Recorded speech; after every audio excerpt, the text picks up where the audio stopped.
Bon, mesdames et messieurs, je suis venu avec Christine Lagarde et Éric Besson dans le cadre de cette semaine de l'industrie, mais le problème n'est pas la semaine de l'industrie. La question qui est posée est simple.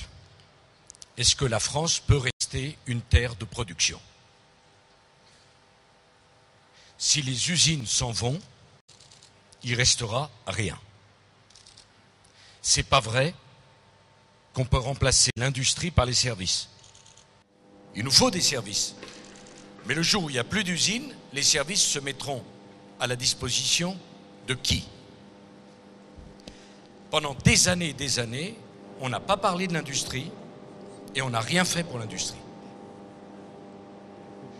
Je voudrais d'abord dire combien l'industrie, l'usine, n'est pas l'adversaire de l'environnement. Le jour où dans nos villages et dans nos communes, il n'y aura plus que des jardins, vous irez travailler où? Il faut arrêter d'opposer l'industrie, l'usine et l'environnement. Bien sûr que l'environnement doit être préservé. Mais s'il n'y a plus d'usine, où est-ce que vous trouverez du travail? Et où est-ce que vos enfants iront trouver du travail? Donc il faut arrêter de taper sur l'usine et sur l'industrie. L'industrie, c'est prioritaire. Chaque semaine, je visite une usine. On doit rester une terre de production. Deuxième remarque. Pendant toute ma campagne présidentielle, on m'a dit délocalisation, délocalisation, délocalisation. On ne veut plus que les emplois s'en aillent. On a peur. Et j'ai voulu venir ici, chez Alcan, parce que les ouvriers que vous êtes, vous avez été drôlement secoués ces dernières années. Moi, je veux prendre mes responsabilités. Je l'ai dit à Christine Lagarde, comme à Éric Besson. En 2003, lorsque Péchinet a été vendu, je pense que c'était une erreur et j'ai toujours manifesté mon désaccord avec cette vente. Bon, je n'étais pas en responsabilité, mais j'aurais voulu faire avec Péchinet ce qu'on a fait avec Alstom ou ce qu'on a fait avec les chantiers de l'Atlantique. Parce que Péchinet était vendu aux Canadiens, puis les Canadiens l'ont vendu à Rio Tinto, puis Rio Tinto a rouvert le capital. Et nous avons pris avec Christine Lagarde et Éric Besson une décision très importante qui est de devenir propriétaire d'une partie de votre entreprise. Ce n'est pas un discours que je fais, ce n'est pas une promesse que je fais. C'est une décision qui a été prise. Aujourd'hui, l'État, par l'intermédiaire du Fonds souverain à la française, le FSI, est propriétaire de 10% de votre entreprise. Non, je veux dire aux ouvriers que vous êtes, ça stabilise le capital de votre entreprise, avec nos coactionnaires qui sont là, que je salue. Est-ce que vous me comprenez? De la même façon qu'à l'époque, ministre des Finances, j'avais voulu devenir, au nom de l'État, coactionnaire d'Alstom. Et puis quand Alstom est revenu en bonne situation, l'État a pu vendre ses actions, Alstom va bien. De la même façon que nous sommes devenus propriétaires de 33% des chantiers de l'Atlantique aux côtés de nos amis coréens. Je revendique le pouvoir pour l'État d'aider les entreprises stratégiques à passer un moment difficile pour préserver l'emploi et pour préserver ces secteurs stratégiques. Alors, il y a quelques instants, les représentants des organisations syndicales me disaient « Mais vous êtes là pour combien de temps dans le capital ?» On est là pour le temps qu'il faudra. Est-ce que vous me comprenez? On n'est pas là pour venir 6 mois, prendre le chèque et dire au revoir. On peut même monter s'il le fallait. Je veux dire dans le capital.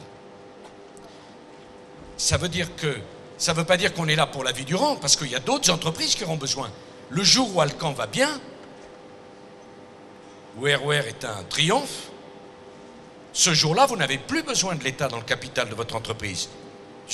Je veux vraiment être clair avec vous. sur la politique qu'on entend mener. Je ne suis pas là pour vous dire on restera ad vitam aeternam, parce que c'est mieux que vous ayez des actionnaires privés qui gagnent de l'argent et qui développent l'entreprise. Mais c'est mieux aussi, quand il y a la crise, que vous ayez aux côtés d'actionnaires privés un actionnaire public, l'État français, qui veillera à ce que les bonnes décisions soient prises. Donc on reste le temps qu'il faut. Est-ce que c'est clair? Et nous sommes là, donc, investisseurs de long terme, et on demande à l'entreprise de réinvestir le maximum dans l'avenir, plutôt que de penser à servir des dividendes aux actionnaires. Et c'est une décision que je revendique. Par ailleurs, le FSI, qui est le fonds souverain de l'État, avec Christine Lagarde et Éric Besson, nous venons de décider de lui donner 1,5 milliard d'euros de plus, parce que, je le dis aux élus d'ailleurs, de la région, je crois qu'il y a 4 entreprises de la région dans lesquelles le FSI est monté au capital, mais on a besoin de plus de moyens pour accompagner les entreprises stratégiques. Deuxième chose, je le dis aussi aux élus, vous savez que je me suis beaucoup battu pour qu'on supprime la taxe professionnelle. Ça ne m'a pas fait que des amis, notamment parmi les élus, pas spécialement ici, en général. Mais pourquoi on l'a fait?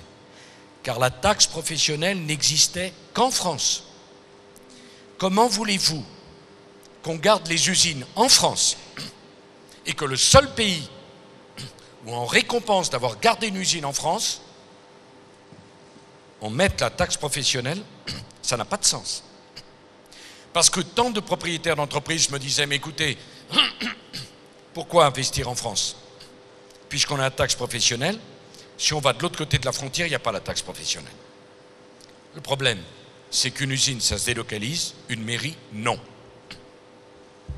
Rien que la taxe professionnelle pour une entreprise comme la vôtre, c'est quoi? C'est 2 millions d'économies. Vous allez vendre vos produits dans le monde entier. Savez-vous que pour l'industrie automobile, la taxe professionnelle, tenez-vous bien, c'est 250 € de taxes par voiture produite en France. Donc Renault et PSA me disaient, mais on va les produire ailleurs, c'est moins cher. Donc il fallait supprimer la taxe professionnelle. Troisièmement, le crédit impôt recherche, ROR. Le salut de votre entreprise, il est où? Dans la recherche, dans l'innovation, dans de nouveaux aluminiums, plus résistants, moins chers, qui permettent aux avions de voler plus longtemps, où on peut recycler en permanence. C'est le projet ROR. Avec le crédit impôt recherche, que nous avons fait adopter depuis 2007 avec Christine Lagarde, la France a le système fiscal le plus avantageux pour l'investissement. Ça veut dire quoi? Ça veut dire que les propriétaires de vos entreprises, chaque fois qu'ils investissent 100 €, l'État leur en rend 30. Concrètement, ça veut dire que l'année dernière, l'État a rendu 7 700 000 € à l'entreprise pour investir. Si vous n'investissez pas, vous n'avez aucune chance de garder vos emplois. Si on ne fait pas l'innovation, on n'a aucune chance de garder les emplois. Vous voyez ce défi? Donc, en résumé, l'État monte au capital de vos entreprises quand elles ont des difficultés pour stabiliser.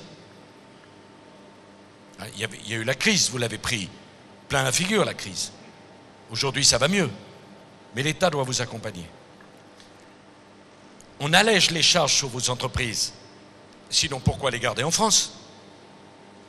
Dans l'affaire sur les impôts, ce n'est pas une affaire idéologique. Vous vendez au monde entier.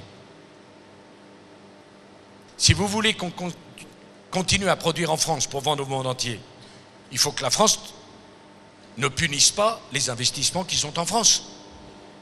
Sinon, ils s'en vont. Et puis, on met le maximum sur la recherche. Voilà la stratégie gagnante. En plus, il faut réconcilier les Français avec l'usine. Je regardais une étude ce matin, quand vous pensez qu'il y a un emploi sur 4 dans l'industrie qui ne trouve pas preneur. Parce que les familles doivent comprendre qu'il vaut mieux mettre son enfant dans une formation qualifiante, dans une formation en apprentissage, en alternance, où il y a 100% de chances de trouver un emploi, plutôt que dans une formation théorique, où il y a une chance sur 2 d'être au chômage. Moi, j'ai vu tous les ouvriers que j'ai rencontrés ici. Ils étaient fiers de leur savoir-faire, fiers de leur métier, fiers de leur usine. Enfin, je dois dire que je suis impressionné par ce que j'ai vu. C'est la première fois que je venais de fabrique d'aluminium, j'ai appris plein de choses. Mais c'est fantastique ce que vous savez faire. Vous pouvez être fiers de ce que vous faites. C'est quand même pas n'importe qui est capable de fabriquer ce que vous fabriquez pour les avions et l'amour du travail qui est le vôtre. Mais vos enfants, ils sont mieux de travailler dans une usine, d'avoir un emploi industriel, une formation qualifiante, plutôt qu'espérer avoir une place dans un bureau et de s'additionner à la longue file des chômeurs. Tout simplement parce qu'on dirait que c'est moins noble de travailler dans l'usine que de travailler ailleurs. Un emploi sur 4 qui ne trouve pas, une offre d'emploi sur 4 qui ne trouve pas quelqu'un parce qu'il n'y a pas la formation, il n'y a pas assez de jeunes qui se dirigent ici vers l'usine et vers l'industrie. Hein? Donc on va mettre le paquet là-dessus et nous allons passer à 800 000 jeunes en apprentissage par an. C'est absolument capital. Parce qu'il faut que le savoir-faire des plus anciens chez vous, vous le transmettiez à des plus jeunes. Naturellement, je l'ai dit à la présidente et à nos coactionnaires, nous on met de l'argent, mais c'est d'abord pour qu'on investisse en France. Là aussi, il faut que je sois honnête avec vous. Qu'on investisse à l'autre bout du monde, pour vendre à l'autre bout du monde, c'est normal. Mais qu'on investisse à l'autre bout du monde pour produire ce qu'on vient vendre en France, c'est pas normal. Je me fais bien comprendre là-dessus. C'est pas. Un groupe mondial doit avoir des implantations dans le monde, c'est sûr. Mais il n'est pas question de faire un désert ici et de ramener à grands frais ce qu'on produit à l'extérieur. Voilà. Puis j'aurais terminé en vous remerciant de votre attention, mais et sans être trop long, par 2 choses. Il faut vraiment que vous compreniez que le monde bouge, pour vous comme pour vos enfants. Que le monde ne nous attendra pas. Et qu'à l'autre bout du monde, ils ont les mêmes aspirations que vous. Un emploi, un salaire, un avenir pour les enfants, un appartement, une école pour les enfants.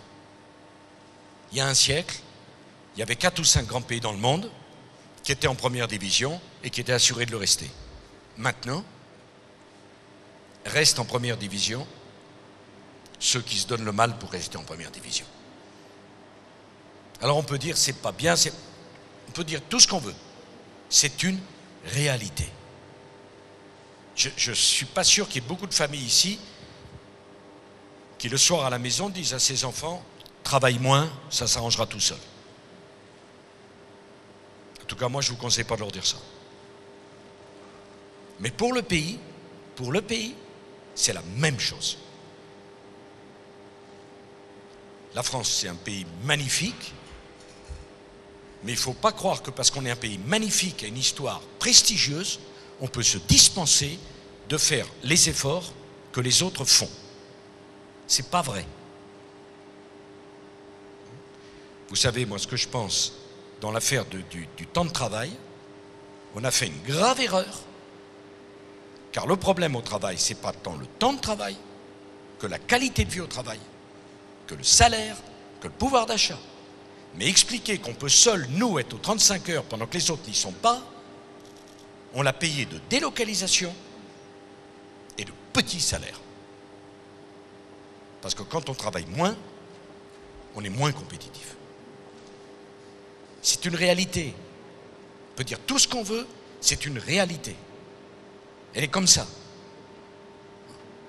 Alors je sais que ce travail, ça vous passionne, mais qu'il est dur, et qu'à la fin du mois, vous dites, qu'est-ce qui me reste?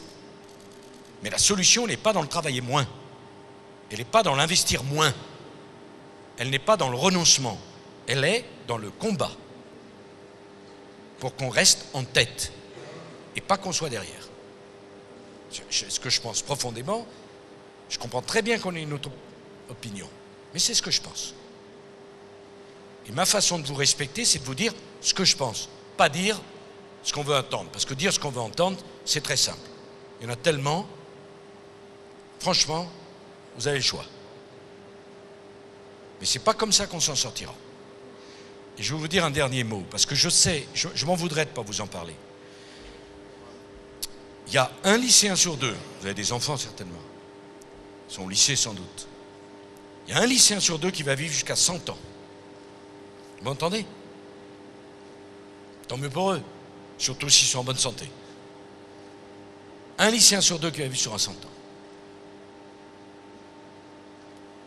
Quel est le système qu'on a choisi en France? Un système de solidarité.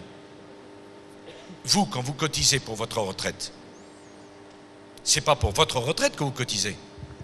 Vous payez la retraite de ceux qui sont déjà partis à la retraite. Il faut bien que vous ayez le système, parce qu'on n'explique jamais les choses. Il n'y a pas un compte, monsieur Durand. Vous, avec votre travail et vos cotisations, vous payez les retraites de ceux qui sont partis. Mais quand vous serez à la retraite, c'est vos enfants qui paieront pour vous. Quand je suis devenu président, j'ai regardé les choses. Il y a 15 millions de retraités en France. 15 millions. Il y en a 1,5 million. On va à la banque pour faire un emprunt parce qu'il n'y a pas l'argent pour leur payer leur retraite. Vous vous rendez compte? Le système est très simple. Si on travaille moins, alors qu'on vit plus longtemps, qui paye? J'aimerais qu'on m'explique qui paye. Avec 15 millions de retraités. Et donc, partant, j'ai dû prendre mes responsabilités. Pourquoi je les ai prises? Ça fait plaisir à personne, hein, de devoir travailler d'ici 2018, 2 ans de plus, sans avoir une retraite améliorée. Ça fait plaisir à personne. Et il y a eu de la mauvaise humeur. Mais moi, je préfère votre mauvaise humeur à votre colère. Le jour où, partant à la retraite, après avoir travaillé toute une vie, on irait vous dire à la sécurité sociale, pardon madame, pardon monsieur, il n'y a pas l'argent pour payer. Ok? Là, c'est pas de la mauvaise humeur qu'on aura, c'est de la colère. Parce qu'il y en a-t-il un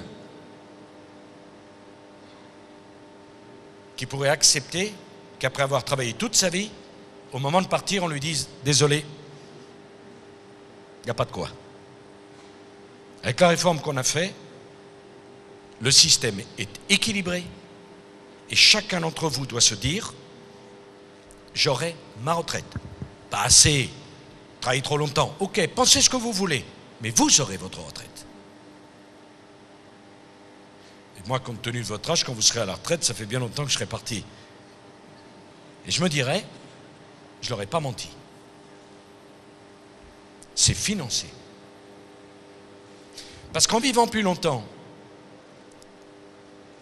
si on part à 60 ans, si on travaille 35 heures, comment ça va s'arranger?